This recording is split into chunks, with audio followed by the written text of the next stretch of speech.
Mom and Sir. Welcome po kayo sa aking channel, ang Mom Flourish Channel.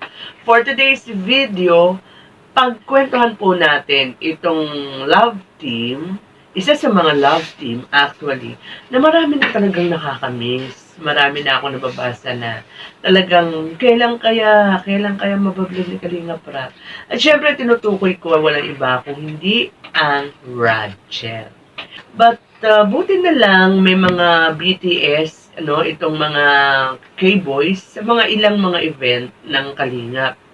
But like halimbawa nitong debut ni Jovi.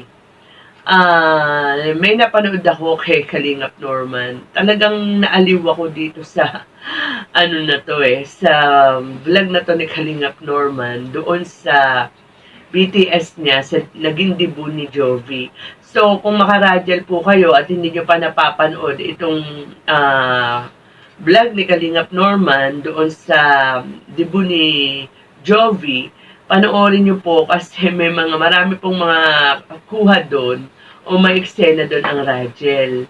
Particular itong si Arjun na parang kunwari ay hinahamon-hamon niya o binabantaan niya si Coach Ralph na sa kanya lang daw si Angelica. So, alam mo naman si Arjun, di ba? Basta pag pumasok yan, medyo kala mo totohanan kung umarte yan, nakakatuwa. At saka napansin ko dyan sa vlog pa rin na yan ni Kalingap Norman, yung bahagi na, yung may parang photo booth ba yun?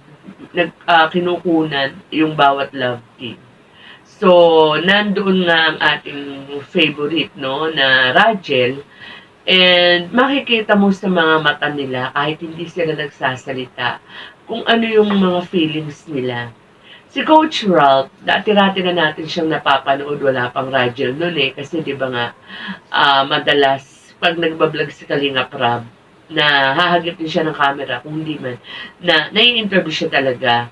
Alam na natin na noon pa ay may tsura si Coach Ralph, at saka talagang may dating talaga siya. Pero dito, sa parang photoshoot, o hindi mo photoshoot pag photo booth, yung kuhanan nga ng picture, nung kinukulan sila ng picture, iba yung kislap ng mata ni Coach Ralph. Tignan niyo, parang lalong lumakas yung dating niya. And si Angelica, bagamat kita pa rin natin sa mata niya yung lungkot. Parang ang ganda ng mata ni Angelica, parang hindi mo masabi may lungkot na pero may lingling, di ba? Siguro yung lungkot, maaninag mo pa rin because, syempre, di pa rin naghihilom yung nangyari, yung ginawa sa kanila ng papa niya. Pero at the same time, may makikita ka pa rin, may mabanaagan ka pa rin nini. Siguro dahil nga katabi niya si Coach Ralph and alam niya na meron talaga siyang maaasahan o masasandalan nakatulad nga ni Coach Ralph. So, ayan, maganda po yung kuha nila dyan. And kahit nasabihin natin kung talagang ikaw ay sumusuporta sa Rachel, may kilig kang mararamdaman habang pinanunood mo nga yung kanilang pagpapakuha ng picture. And alam niyo kung napapansin niyo sa dinami-dami ng mga love team dyan na kinunan o magpa-partner na kinunan. Pero tingnan niyo yung anong tawag dito, panunukso sa kanila ng K-boys, di ba? May langgam. Ibig sabihin talagang sweet sila, di ba? So, isa pa, nga pala mga ka-Rachel, kung halimbawa man po na hindi natin sila nakikita sa vlog, nakakasigurado naman po kayo na patuloy, di ba? Patuloy na may communication sila, nagkakamustahan sila, di ba? And ang alam ko, batay doon sa napapanood natin, doon sa mga vlog o sa live ni Coach Ralph, madalas meron siyang di ba din, dumadaan siya sa bahay nila Angelica, may inaabot siya. Hindi natin alam kung inaabot niya ay galing sa kanya o pabigay ng sponsor. Pero ang bukod siguro, iba siguro yung paabot ng sponsor, iba rin sa abot niya kasi di ba na huli natin si Coach Ralph na nag-aabot ng merienda kay Angelica, di ba? So, ayan, at least masaya tayo dahil alam natin na ang pagkakaibigan nitong dalawa ay solid na solid, di ba?